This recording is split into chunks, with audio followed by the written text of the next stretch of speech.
It's not fair for people who are punctual if Right. we delay. Good. Good evening to all those who are joining in from India and in the East, and good morning or good afternoon to those who are joining from US or Europe. This is Sandeep Chakravarti, President of the AA, and this is our fourth Friends of IIFM lecture in 2024. For Avelo, I must say that this is a series we started in January of 2023 when the new BOG took over. And our endeavor has been to bring every month well-known personality or somebody from whom we could get some wisdom or ideas about what they are doing. And I must say that mostly we have had people who are in the environment, development, banking sectors, basically sectors in which our alumni work. IIFM is a sectoral management institute based out of Bhopal, and we have had so far 34 batches. And as I said, our alumni strength is about 2100, and we have about 1700 members or so. And this is a monthly event where we bring in well-known personalities as speakers. And friends, today we have Avelo Roy. Uh, I will ask you one question about your name because it's a very unusual name. But all of you have seen his brief bio and CV. He is a serial entrepreneur, not a serial killer. In fact, maybe a serial killer in the sense that, he works with many ideas, and I think he kills ideas or concepts which won't work. He is a multifaceted personality, which and I recently heard his video and I saw him on LinkedIn, and he is a bundle of energy in a person who is very young. He is very young compared to many of us. And thank you for joining. And uh, you know, I would say that the topic chosen today is must be in the hearts of everyone who is tuned in. We all want to be rich and famous and millionaires, but I don't know how much we can succeed. But I'm sure you'll tell us some tips, which are not. Which would not be buying stocks in the share market. That is something which somehow doesn't work. But having said that, I want to thank Prashant for agreeing to moderate this conversation.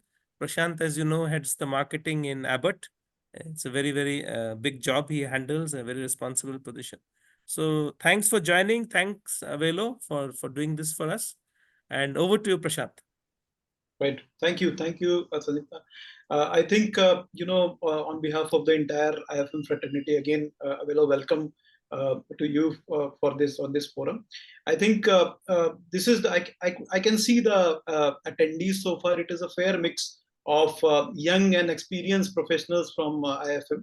And as Sandeep Das said, that the millionaire mindset is something which is applicable to every one of us. And looking at your very illustrious career so far, your serial tech entrepreneurship, building multiple businesses, being on multiple TEDx talks, being on the advisory committees on multiple educational institutions. I think we are in for a great amount of learning today.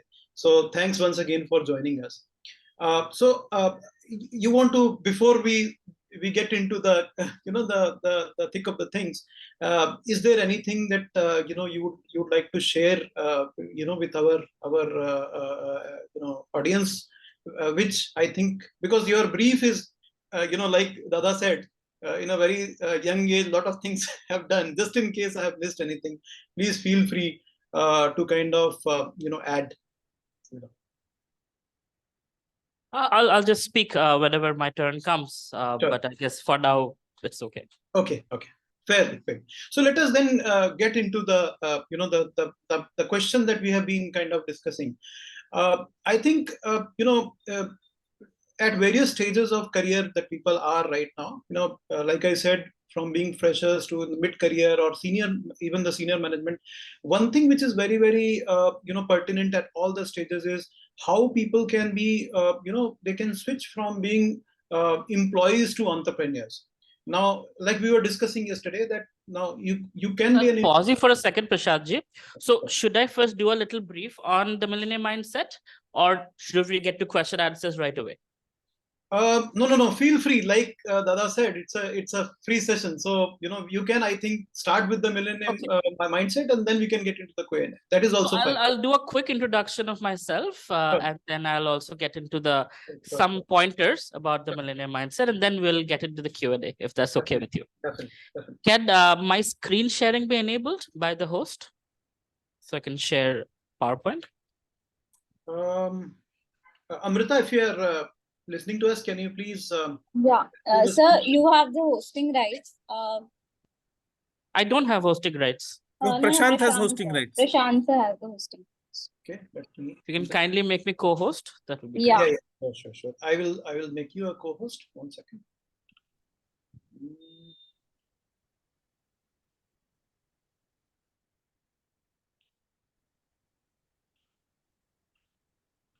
Okay. Can you now share? Yes, I can. Thank you. My pleasure. Is my screen visible? Not yet. Not yet. Yes. Yes. Yes. All right. So my journey started while I was studying at the Illinois Institute of Technology in Chicago. This was the first CEO conference in the US. I was the youngest CEO, with people like Bill Gates, Steve Jobs in the audience, getting very nervous. And from here on, as a student entrepreneur, we built a team of students. We won many business plan competitions in the US and Canada. And eventually, with the mentorship and guidance of stalwarts, at the bottom you can see at that time the CEO of Motorola and the CEO of Nokia, people like that, guiding us, helping us through the process. And we built a team of senior, seasoned personalities from different professions.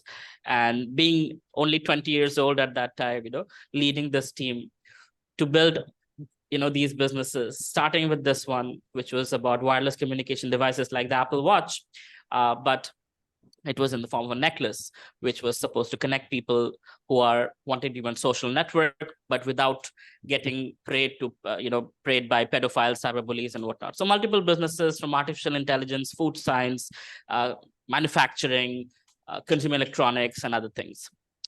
Honored by California State Senate, done 4 TED Talks, then came back to India in 2016 and started Kolkata Ventures, because the East India is lagging behind all of us. And I was like, why not do something with the startup ecosystem? And we're very proud to say 550 plus startups, 5,000 plus jobs created. We started from Kolkata, then West Bengal, then East India, India. Now we're in 9 countries, and there are multiple, startups in those countries who are funded by us. They are incubated by us. They're growing. They're creating jobs. And people say that nothing happens in Kolkata. We wanted to change that narrative, and we are very proud of the name Kolkata Ventures and the fact that we're making a difference. I've been also invited to be on multiple Startup India initiatives. There's a Rashtrapati Bhavan mentoring a bunch of startups. This is with the Prime Minister of Nepal, where Prime Minister Modi's team, they sent few of us entrepreneurs to create the startup ecosystem in Kathmandu. You can see Ritesh Agarwal from Oyo, Sugar Cosmetics, Entrepreneur Magazine, few other entrepreneurs here, and then diplomats from India's side over here. I'm a guest faculty in multiple IITs, 2 US universities, and multiple IIMs. So I love students, love teaching, love sharing the knowledge, and just going through, investing, funding these startups, and then also being part of policy making in the government, think tanks, and whatnot. So basically, I'm sharing about myself, so you pay a little attention for the few pointers that I'm going to share with you about the Millionaire Mindset. I'm going to refer to the Bhagavad Gita. I hope that's okay with everyone, because that's the foundation of my life, and that has a lot to do with the mindset that we have. So according to the Bhagavad Gita, the mind has multiple things, multiple characteristics. Thoughts reside in the mind. Desires reside in the mind. Emotions reside in the mind. So it's important to have control over the mind. Now, this example, many of you probably know this example of the horse tied to the chair. Why does it not run away? It's because when it was a baby horse, it was tied to a stump, it was starved for days, and it tried to run away. Eventually, it gave up and it stopped trying. And that's exactly what happens with a lot of us. As kids, we have a lot of enthusiasm that, yes, I want to do this, I want to do that. But as we grow up as adults, we are told, be realistic, follow Sharma ji ka beta, and we learn to be like everybody else, right? So first thing about the millionaire mindset is really unlocking the chains of the mind that make us think, oh, I am too old, I am too this, I am too that, I'm too comfortable, I can't change myself, I can't aspire for it. It is about first breaking that chain of the mind. In the Bhagavad Gita, Krishna says that for him who has conquered the mind is best of friends. But for one who has failed to do so, his mind will remain the greatest enemy. So let's understand this. By default, our mind is our worst enemy. Nobody else has to tell us, you are not capable, you're a fool, you're this, you're that. We look at the mirror and we call ourselves, oh, I'm not this, I'm not that, whatnot, whatnot. And that first of all breaks us. And Krishna is saying that mind is your worst enemy. When you have control over your mind, it becomes your best friend. So Arjun in the Bhagavad Gita, he had lost it. I can't fight this war. I want to rather go away to the Himalayas and beg, right? And that's what happens to a lot of us. We give up, we quit, we try and try. So sir was asking Mr. Chakraborty that what my name means. So my name Avelo is derived from the middle name of Thomas Edison. Thomas Alva Edison. So from Alva to Avelo. And Thomas Edison is known for failing 9,999 times from making the perfect light bulb, right? If he gave up, he wouldn't be Thomas Edison.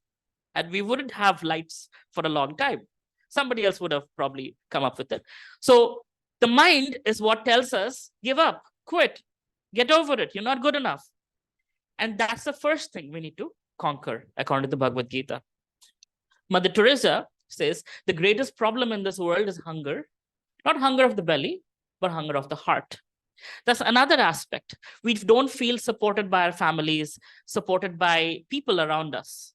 So we need to find friends who can support us, inspire us, and push us in the right direction. There was a Harvard study that was done for 80 years. It's called the happiness study. What makes us happy? And after 80 years of studying some, I think, 100 children from the infancy to all the way till they turn 80, 3 generations of scientists, they found out that what makes us happy is close relationships, close bonds, right? People who are rich and famous and successful, they're happy people. It's not like after becoming successful, after becoming a millionaire, you become happy. It's when you're happy, you become successful because your mind works in a different way. Your prefrontal cortex opens up, right? And you can think and create and innovate in ways that somebody who's stressed, depressed, can't think, innovate, create. The moment you're in a troublesome situation, your mind stops working. The prefrontal cortex shuts down. And that time meditation is very important. You breathe in, you breathe out. Right? You breathe in, you breathe out. You breathe in, you breathe out.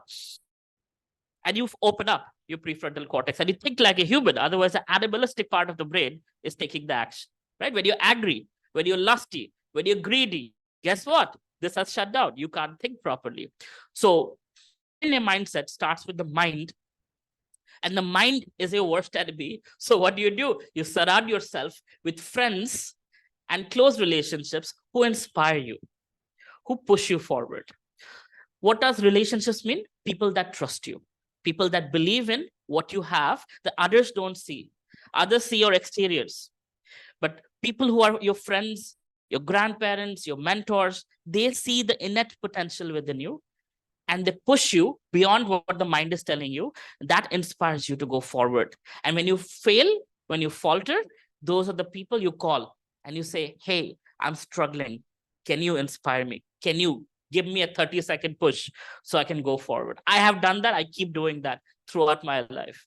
My best friend, my mentor, these are people who inspire me. And if I can't think, if I'm stuck, I call them and they take me forward, right? So the millionaire mindset, I'll give you a few pointers. First is the currency of relationships. I built my first $1 million company with no money. It was currency of relationships. People who trusted me and I trusted them. From my patent attorney to my tech team, to my business team, the people you saw, all of those people were working for free for the first 1 year. So what it requires is you showing them a dream, a vision that they can't see, but they trust you, so they see it through your eyes. So selling that dream and bringing that team and going forward, right? In India and other countries, you must have seen this, where a rickshaw or a cycle is holding onto a truck and they're going up the bridge.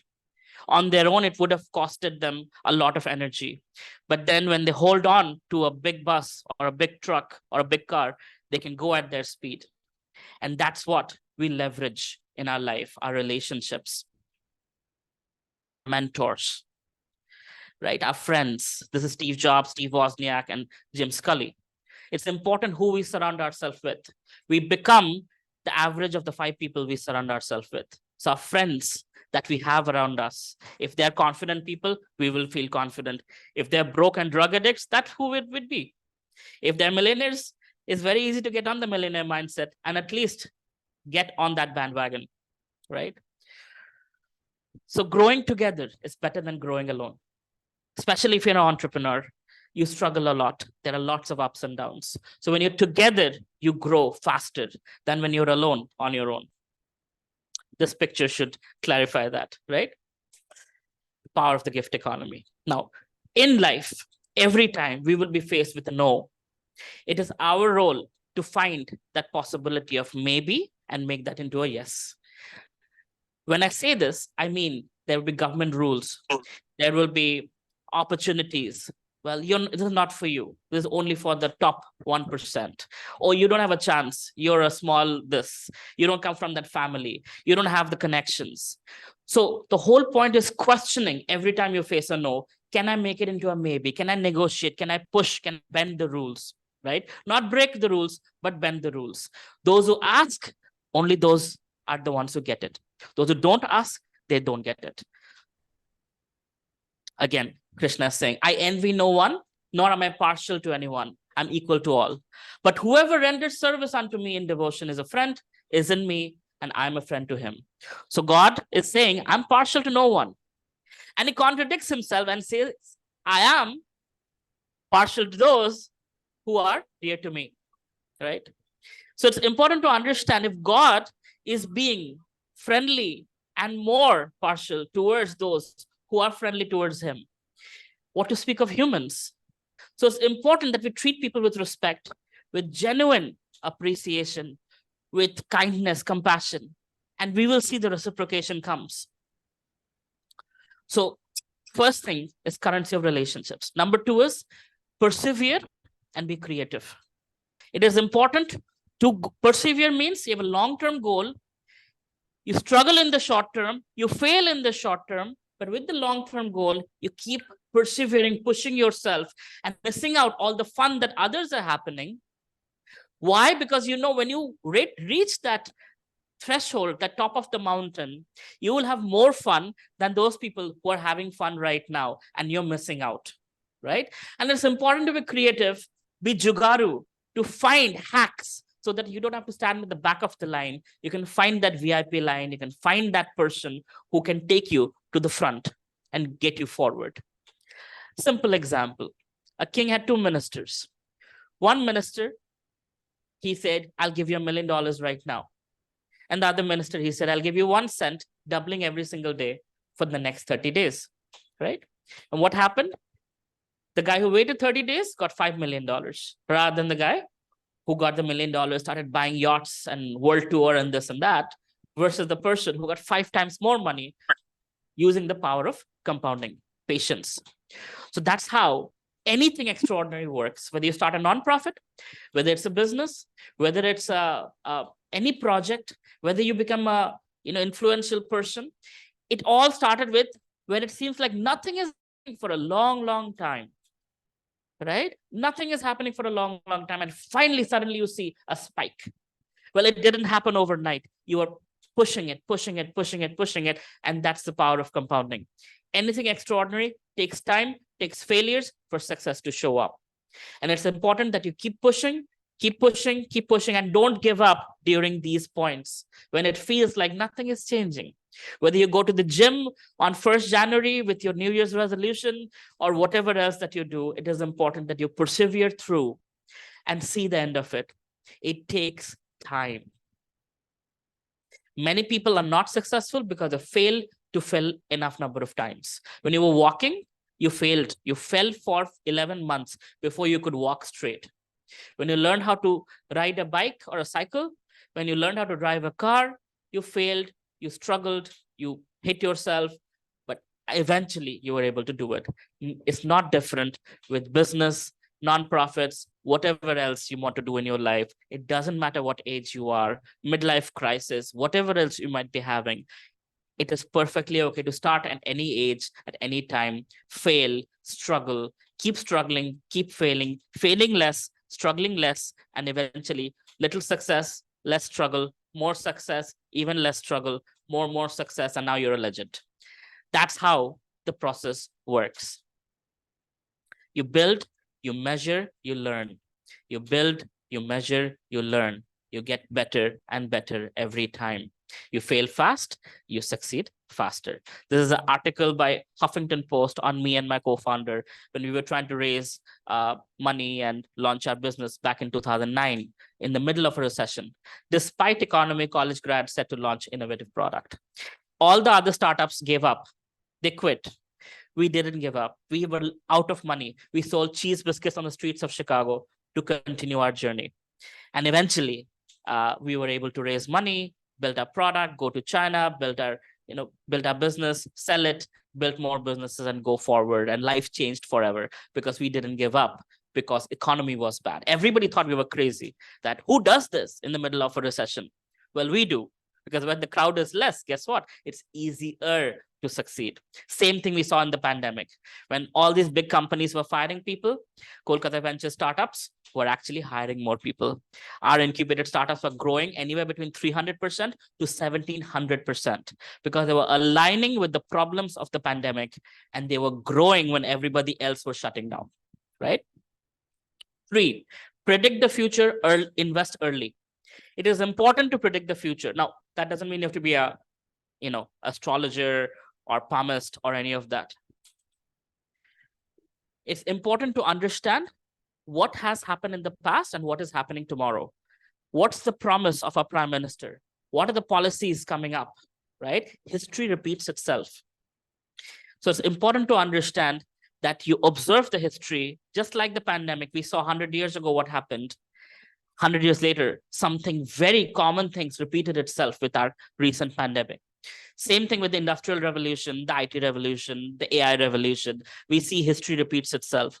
So it's important to know our history, our past, in order to look into the future opportunities, what would happen.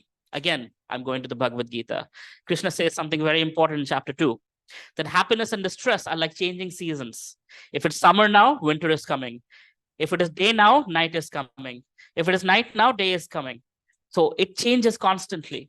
So happiness, distress, profit, loss, economy, everything goes up and down, up and down, up and down, up and down. And it's periodic, it's cyclic. It's important when, to understand, because when the pandemic happened and the stock market crashed, I was so happy to buy stocks at a very low price. Like if I survive the pandemic, this would make a lot of returns. And I made more than 1,000% return on investment, right? Many of my friends, they invested in startups, which were struggling at that time. At a low price, they invested and the startups grew after the pandemic. So again, if you understand the Bhagavad Gita, the millionaire mindset is very clear. When everybody runs in that direction, the millionaire thinks, this is my opportunity. There is no competition right now. Let's go and build things now. I built Kolkata Ventures in Kolkata for a reason. Prashantji was kind of chuckling. It's like, in Kolkata you started, huh? I'm like, yes, because no competition. Gurgaon and Hyderabad and Bangalore and Pune, they are all doing well. There's a lot of people like me, but in Kolkata, there was nobody. So we have a monopoly. We are the largest, we are the best. And that's how we have grown from this to 9 countries, right? 4, measurable goal. If you don't have a clear goal, if you don't know when you're going to make the $1 million, you will never achieve it.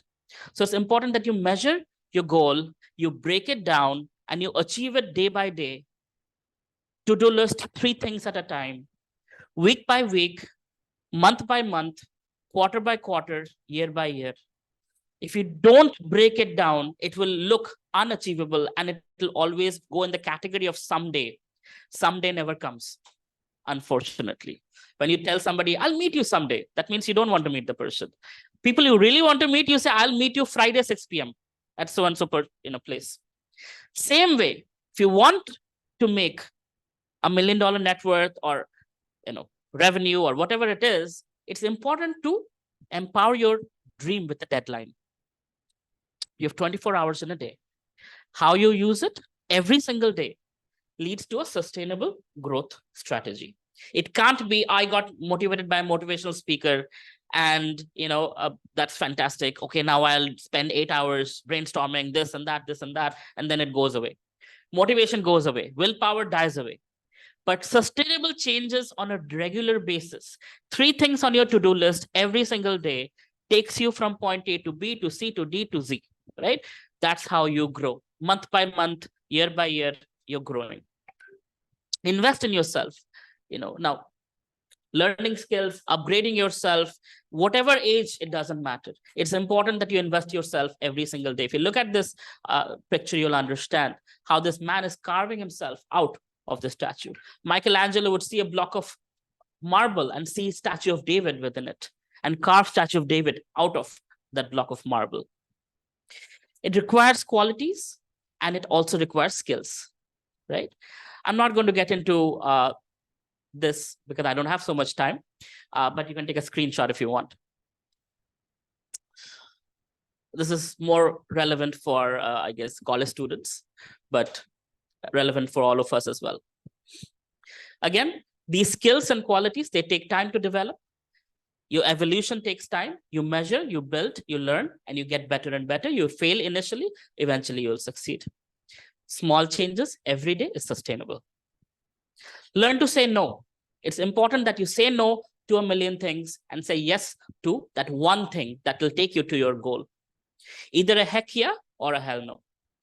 Right? Be selective. That means select your friends carefully, select your books carefully, select, your choices carefully. It's important to learn to say no to distractions and yes to your goal, because only then you achieve it. 5, give before asking. Don't just ask influential people, sir, can I have a favor? Give appreciation, give a gift, give something, right? It's important that you give before you ask. I, as an investor, get so many messages every day. Sir, can I have 10 lakhs, 20 lakhs, a crore? I'm like, can you please tell me your name? Can you please tell me who you are? Right? I'm not an ATM machine. So it's important. And there are people who write, sir, I've been following you for so long on LinkedIn. I really appreciate that you've done this with that business and you've invested here and you've done that. I would really appreciate 5 minutes of your time. Can you please guide me? Of course, I'll say yes. Right? That's how it works. So it's important that we give before we ask. Educate, entertain, whatever it is, give people. Giving people love, respect, genuine appreciation doesn't cost us anything. In fact, the Atma, the dharma of the Atma is to love and be loved. That's the dharma of the soul. That's what religion means in Sanskrit. It means dharma, and dharma means the intrinsic nature of the soul is to love and be loved. That's it. That's a fundamental. Whether loving God, loving animals, loving our family, loving our nation, we want to love and we want to be loved. And that's why we are doing what we are doing. What will we do with $1 million if we were in solitary confinement? Nothing. $1 million won't mean nothing. If we were to die in 2 days, $1 million would mean nothing. But it means something when we can share it with our friends, when we can share it with our loved ones, when we can make them happy. That's why we are doing what we are doing. And that's what the millionaire mindset is all about. Now, how do you get there? entrepreneurship, business. These are some of the tools, and there are other tools also. I'm an entrepreneur, so that's what the language I speak. How do you make $1 million? You help 1 million people solve their problem with technology, with your service, with your skills, whatever it is, as a consultant or as an entrepreneur or as a freelancer, however you do it. You do it, there are so many Babas with, wisdom. They're solving people's problems. Not single Baba is below 1,000 crores in revenue. Are they? They're not, right? We're helping millions of people. So however you can help, it is important that we help people. And that's called seva. And again, going back to a Vedic paradigm, even God himself is doing seva for his devotees. What to speak of us? It is natural to us. When we do it, we receive it. And that's how we grow. Millionaire can be in net worth. Millionaire can be also feeding 1 million people, can be also serving 1 million people, making 1 million faces happy, right? It can be in many, many different ways. Last thing, 6th point is make it a habit to win every day. Don't be like, okay, weekends only or when I'm in a good mood. No, religiously, every single day, have your belief system, understand your potential is unlimited, take action, see the results, and grow with this every single day. It's a snowball effect. You will get better and better and better results as you go through this exercise. Whether you think you can or you think you can't, you're right. Henry Ford, right? It's a very, very truthful statement. We think we're limited by our capacity, by our karma, by our family, by our middle-class background or whatever backgrounds. But honestly, that's the mind speaking. Ask questions. Always ask questions. You will find the answers with the right people. And somehow or other, you'll find a way out of whatever situation you're in. This is an example. This goat is happily eating grass, not caring that his friends have already died, right? We should not live our life like that. We should ask questions. And in the Vedanta Sutra, it is said, Athato Brahma Jigyasa. Therefore, now inquire into the absolute. Ask questions. In the Vedic system, it's not dogmatic. The Bhagavad Gita, question answer. Shrimad Bhagavatam, question answer. It's always you ask, you receive the guidance, you receive the wisdom, you receive the knowledge. So with this, I'll end my sharing, and I hope that you will also ask questions, and I would try my best with whatever little bit I know to share what I know. Prashantji? Yeah, thanks. Thank you so much. I mean, it's really interesting, to learn from you. So many things, that, and particularly I like the way you have incorporated the, Gita, because Gita is in many different ways interwoven in our cultural consciousness. And most of us, sometime or the other, in varying degrees of, concentration, have gone through Gita. And really happy to see that, you have actually been able to kind of implement some of the learnings of Gita in the working. So if I may, I had a few questions that I wanted on behalf of the audience, and then of course we can take the questions from the group as well. Now, I think as you were speaking, I was kind of reflecting back to my own journey. When I was passing out from IIFM, just as you were in Illinois, completing your graduation, and when we were passing out from IIFM. And then connecting it to Gita, which is basically where Lord Krishna tells Arjun that you have to carry out your dharma in a nishkam, nishkam way, without the attachment to the results. You have to carry out your dharma. Now, being a Kshatriya, your dharma is to fight. Now, many of us, when we are kind of passing out from the college, we are absolutely blank about what is our dharma, what goal we have to basically pursue. Most people have the goal of finding a good job, having a kind of a fast career track, starting a family, settling down. That has been at least the middle class mindset so far in India. How do you look at that? And just to say, I'm not saying that it is people who are in the beginning of their career who are not sure about their goal. Even I have met people who are kind of iffy about their goals even later stages in their career. So what do you suggest with your experiences, how people can be clear about what actually they want in life, and then everything else they can follow? It boils down to what Arjun did. He found Krishna. He found his mentor. Friend became mentor. So same way, we are very fortunate that we have access to IIFM like institutions where there are amazing alumni. So I think the alumni group itself is the place where people can find their mentor who have been successful in the direction that someone wants to be successful. And then someone can guide you through that. These are the mistakes I made. You don't have to make those mistakes. Here are the shortcuts I have found. Here is the path you can follow. I have done it, so you can do it faster than me. Again, going back to the Bhagavad Gita, it goes back to psychophysical nature. We are all psychologically and physically capable of certain things. Right. And that's where the caste system comes in. It's not by birth. Krishna says, Chatur Varnam, Maya Srishtam, Guna, Karma, Vibhagasa. Right? The four Brahmana, Kshatriya, Vaishya, Shudra, it's not by birth. It is by Guna and Karma, your qualities and your activities. So I am born in a Brahmin family, but then by quality and activity, I'm an entrepreneur. I'm a Vaishya. And I'm happy being a Vaishya. Please don't tell me to go become a priest. I can't do it. It's not for my psychophysical nature.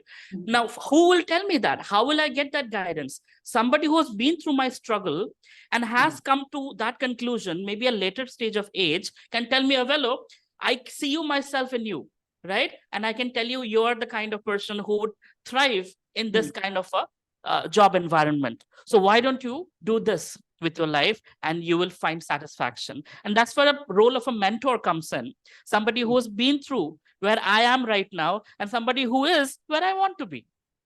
So selecting such people from the alumni group or LinkedIn network or wherever else is our duty to find somebody. So when I also go in certain direction, invest in a startup, I will find a mentor who's an industry veteran in that department, right? And I'll ask a bunch of questions to that person. And I promise you, 15 minutes will save me 15 months of struggle, right?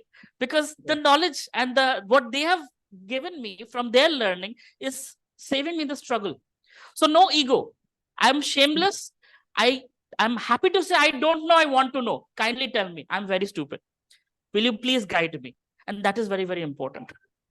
Right. Thanks. So I think, so just to summarize what you're saying is, one is the humility to kind of accept that, I need guidance. Many of the times we are, that is the first, hindrance in the journey forward, that to accept that, okay, I am not sure where I'm going. And the second is to find a mentor, like you mentioned. And in our alumni group, and this is an alumni association event, I think it's a good idea to kind of have people who are like somewhat senior in their career, kind of volunteering some of their time to kind of connect with the younger. I would not say those who are just in IIFM. Even those who have kind of started their career 5-10 years, 5 years in the career and still want to have something. So that is, I think, a very good question. Other thing, just to build on your point that you mentioned, is that I think if people can have their life journey, because one is, finding a mentor, but even before finding the mentor, you need to know a mota direction in which you want to go. So just to share with you, IIFM as an institution, has very diverse directions in that people can take. So people can get into corporate, people can get into environment, forestry. People have gone into very high places within the government. There are people who have gone into the non-profits. So within IIFM, unlike a non-sectoral B school where mota you have finance, you have marketing, you have operations, at IIFM you have like multiple fields. So what I just to kind of build on your point is that if the alumni can have their life journey, that look, this is what I did, these were my qualities, and then these qualities I use them, this is where I have reached. And then from there, people can kind of understand where the direction they want to take, and accordingly, then they can pick up a mentor, who can kind of, like you said, like Lord Krishna guided Arjun, and this is like it is a continuous. It's not a one-time guidance that, okay, I called you and you said, okay, you are like this, do this. No, I think it is something Lord Krishna remained with Arjun throughout the entire duration of Mahabharata. So very excellent point, Avelo. Thanks for bringing that out. Another one which is kind of connected to this one was, I was kind of thinking about the education system that prevails in India. and what you would have encountered in US. You know, what difference do you see between Indian educational system and the one that prevails in US, which kind of enables a young graduate to not worry about Sharma ji ka beta to ye kar raha hai, and get into the route of entrepreneurship. Because even today I see in our country, I don't have data to back it, but I feel that maybe 80-90% of people want to, their first preference is a job, and including myself, guilty. So what difference do you see between the education system here and US? First of all, entrepreneurship is not for everyone. It is absolutely insane to be an entrepreneur, right? Only the mad, crazy people who want to take risks, suffer like anything for the first 10 years of their life, go into entrepreneurship.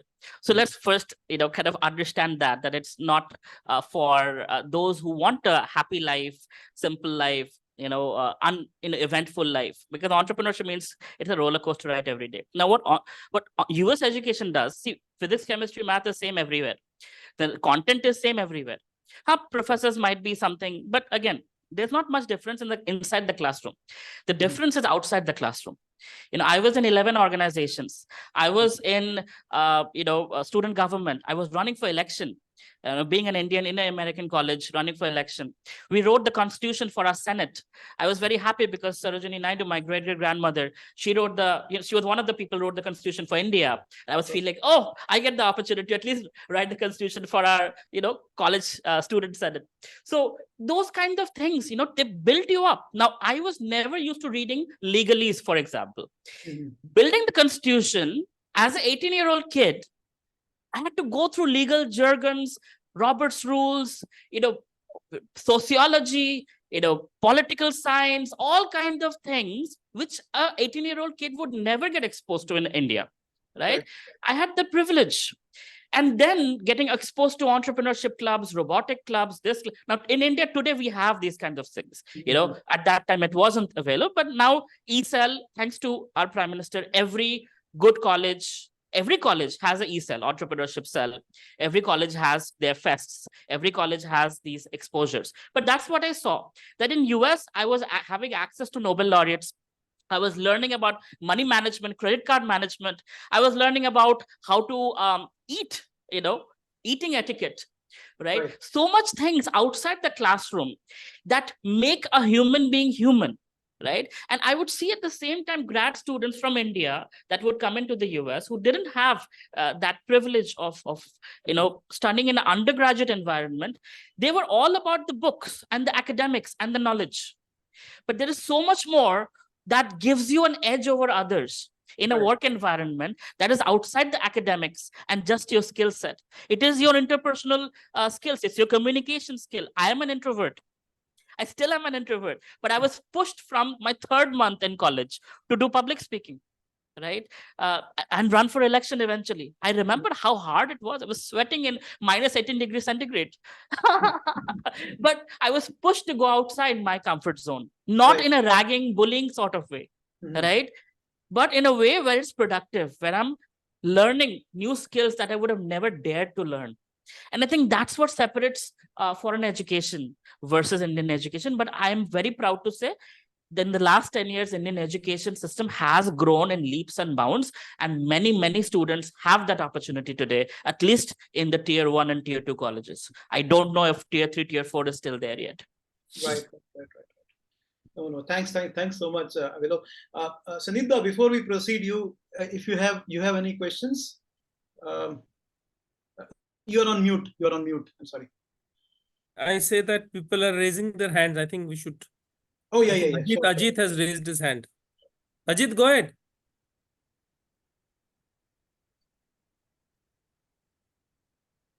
Ajit, we can't hear you. Can you hear me? Yeah.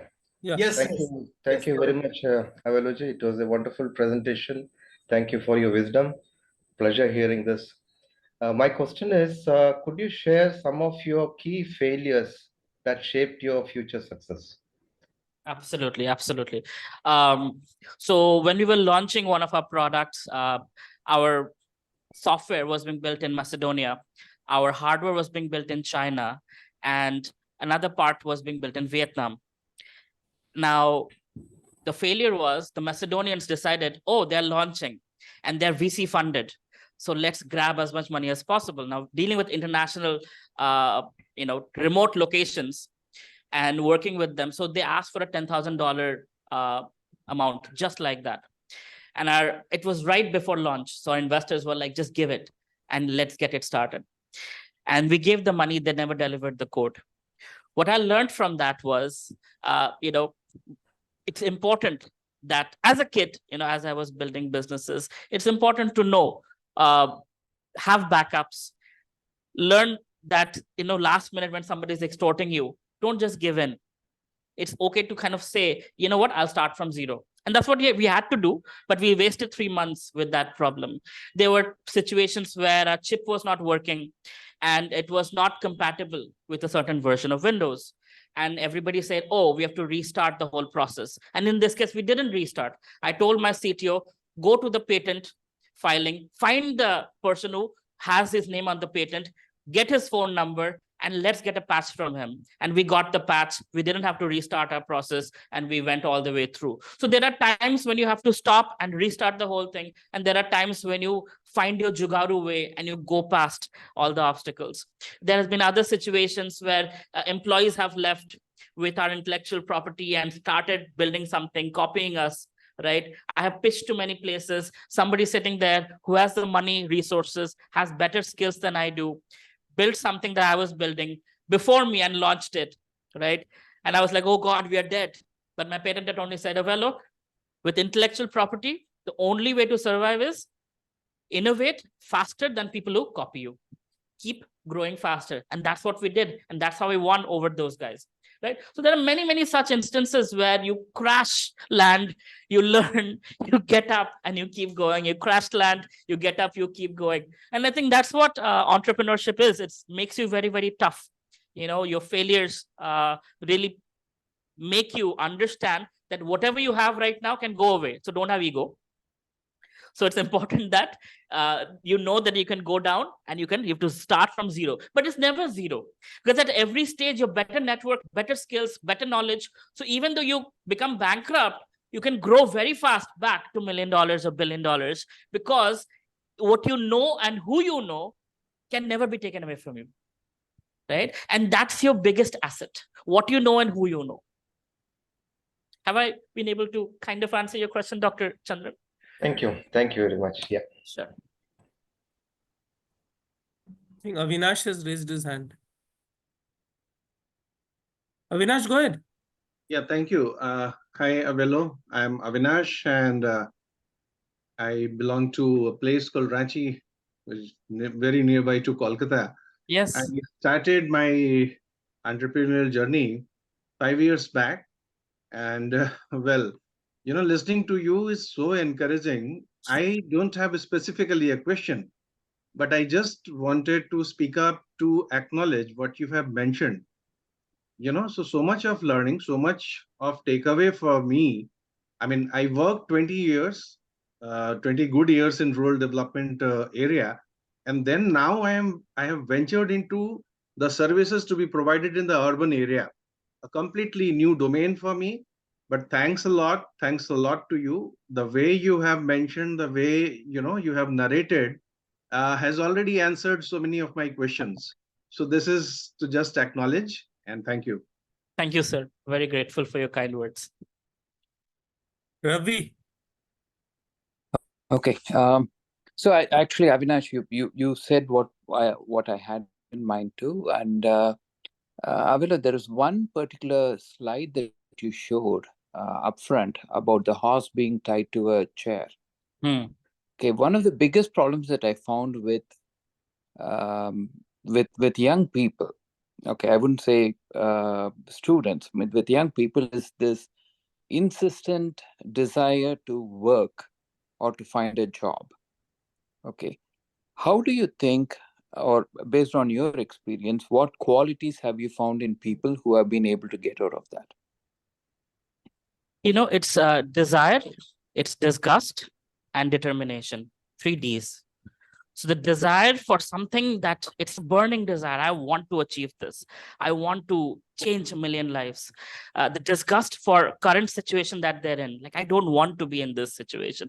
I want to change my state, because that's very important when you have that pinch. Because when you're comfortable, it's a deterrent to go out of that comfortable space and do something powerful.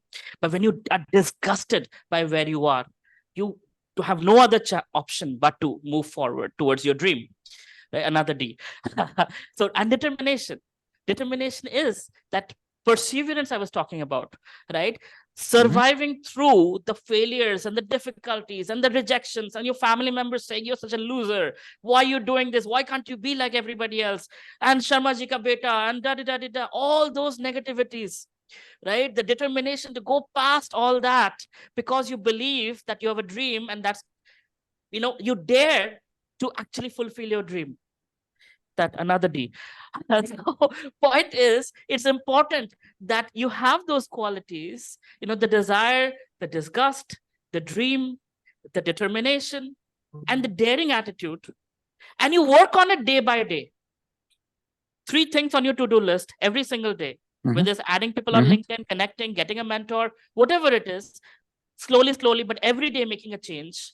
And that, exponential growth that I showed, you will see eventually that actually fructifies and becomes a reality. So that's what is common amongst those who have gotten out of the rat race and those who haven't. At least that's my observation. That's beautiful. But thanks for saying that, because and for those of us who do not have the third D or the second D or the first D, obviously this is something that gets cultivated, right? So I get it. Thank you so much. And I would also I want to add that entrepreneurship is not the only thing. There's entrepreneurship, when it's entrepreneurial mindset within an organization. The Jugaru mindset within an organization, where one can innovate, one can look at things differently with limited resources, they can achieve great heights inside an organization, wherever we are working. That is also similar to, what I'm sharing in terms of, kind of being different from everybody else. And when you do that, people notice you and you move up the corporate ladder. The companies don't want to lose you, right? Makes sense. Absolutely. Yeah. Thank you. Thank you. If I may, Prashant, no, what I wanted to say is that your millionaire mindset, it is not only for entrepreneurs. Everybody, as you said, cannot be an entrepreneur. But whatever you do, if you have this millionaire mindset, I think you will be able to do a better job of it, whether you are a teacher or a baba or a government servant or whatever. Means even if you are selling tea, if you have that mindset, I think you can be a whatever you are, you're better one. So I thought at least I was confused in the beginning, that the way to become or if you have a millionaire mindset, you will become a millionaire. You need not become a millionaire in terms of your bank balance, but you will be rich in many other ways. I think that is what you're trying to drive at. My question is slightly different. Ravi said that young people don't want to be entrepreneurs at a young age. They want to do jobs. I don't blame them, because maybe their risk appetite is low, and then the family pressure and peer pressure, and everybody wants to be Sharma ji ka beta. But what prevents people who are comfortable in life, who have maybe by working or with a job have savings, and now even if they fail, the risk is low. Why don't those people enter entrepreneurship? Because they are wiser, they have seen the world, they have more experience. Why don't people who retire, let's say government servants who retire at 60, or people who leave jobs at, let's say, 55 or something, what's preventing them from becoming entrepreneurs? I think they should be the ones becoming entrepreneur and creating jobs for young people. So we can turn the thing around. And what is your view on that? Can I, for instance, when I retire at 60, think of becoming an entrepreneur? Absolutely. Yeah, and you will be amazing, because years of diplomacy and years of knowing multiple countries You've made amazing friends. You've been a powerful person. You know what leadership is better than any one of us here. So, actually, it's statistics show that people in the 40s, 50s, and 60s are far more successful as entrepreneurs than people in the 20s and 30s, right? Because you know the gap in the market, you have the network, you have little bit of savings, whatever savings that anybody has, and that enables you to fail less. And you're serious. You're not playing around for that Ferrari. You're actually serious about fulfilling your dream, whatever midlife crisis or whatever it's that's compelling us with the disgust, the D for disgust and the D for determination. Now, all of that is there and time is running out. So we are very serious at that age. So we're not playing around, right? So people in their 40s, 50s, 60s are far more successful than people in their 20s and 30s. And absolutely, sir, with your background, there's no question of you being successful as an entrepreneur. Many have done it. Many have done it. Good. That makes me happy. Let's see. I mean, what people generally do No, is because- in the last 5 years, they join boards and of advisors, right? Learning those companies. And eventually when they retire, then they join similar companies or build similar companies. Yeah, because I also have this my work involves giving gyan to people to become entrepreneurs and all that. But sometimes I feel a bit hollow in the sense that gyan de raha hu, but khud to kara nahi, khud to kuch nahi kara hai in terms of being an entrepreneur, but asking others to become entrepreneurs and taking becoming daring.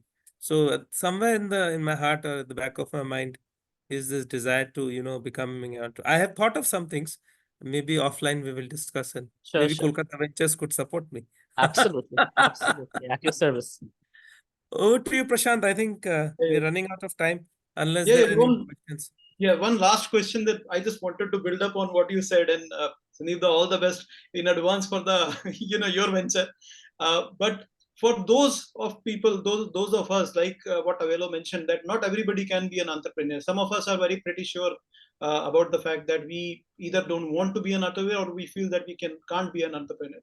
So people who are in their well settled job, what is the next best thing that they can do to be a millionaire or have that mindset of a millionaire? Having multiple sources of income is very, very important. Okay. We have seen in the pandemic that how scary things can be. Right. So whether it's income from rental income, whether it's income from stocks, whether it's income from investing in businesses, but it's important to have multiple sources of revenue or consulting or whatever else. But it's important that we figure out what gifts we have, how we can add value, and figuring out to monetize that value addition along with whatever our core work that we are doing. And I promise you, if you can spare 2 hours a day, you can monetize those 2 hours with the gifts that you have, especially given all of you are from such an esteemed organization as educational institution as IIFM. That is there. So it's important to have multiple sources of income. Doesn't necessarily mean entrepreneurship, but just like a jet engine has multiple engines, one fails, it can still do crash landing. Right. Same thing here. Right. So just to add to that, so basically multiple sources of income. Maybe some of them could be active source of income. Some of them, like you mentioned, could be passive. So for example, the rental income or dividends coming in or something like that. So basically the underlying point that I think you're mentioning is that people should have a good grip of personal finance as well, which is something which is kind of often neglected. We are so busy in our careers, in our family, that many a times we kind of neglect the personal finance. And like you mentioned, during the times of a COVID lockdown, that is when we realize that the things that the way they are looking hunky dory, they are not as good the moment you get into the. See, the middle class mindset is all about saving money, but the millennial mindset is about investing money, letting that money work for you and grow. Wherever that is, whether it's mutual funds or whether it's real estate or something else, but making the money work for you is very, very important. Right? Everybody has savings, but savings will with inflation and everything else, it's not really savings. You're actually losing money when the money is in the bank account, or even with the FD and everything else. But there are ways that one should invest and deploy their funds to grow money for them. It should work for them. Right.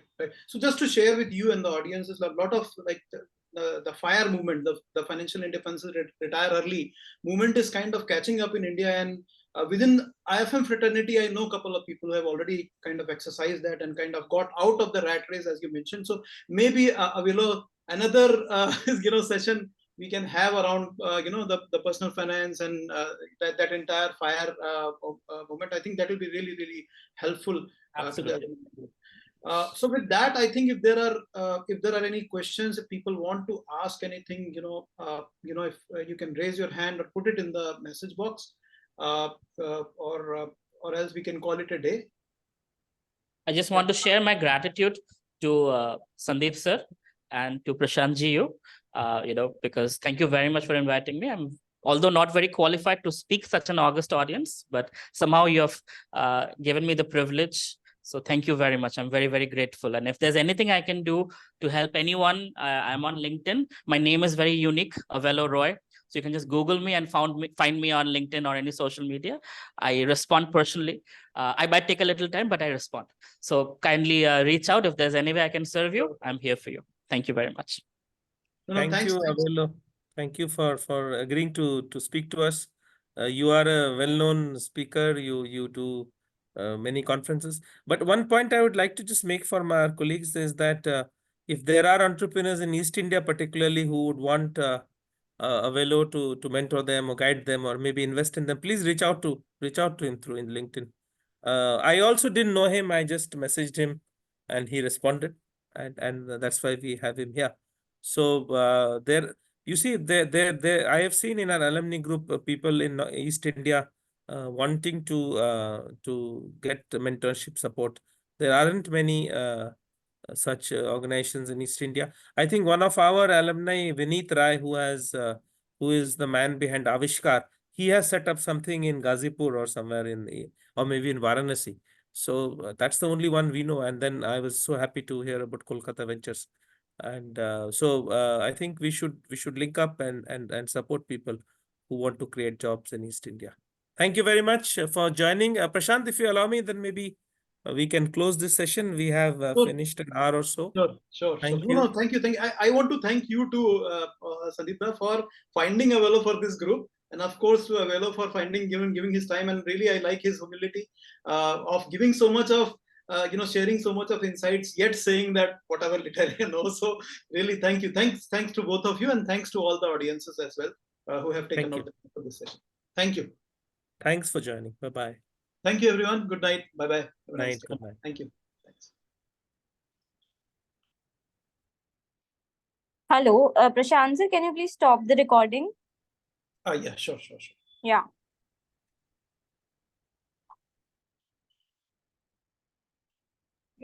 Please see if you can make me the co-host. Okay, one second. Let me try doing that. Okay.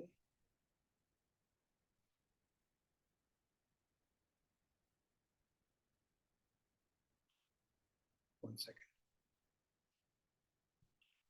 Okay. Can you see it now? Yeah, sir. Okay, thank you. Okay, so I can exit the meeting now? Yeah. Okay, thank you everyone. Thanks a lot.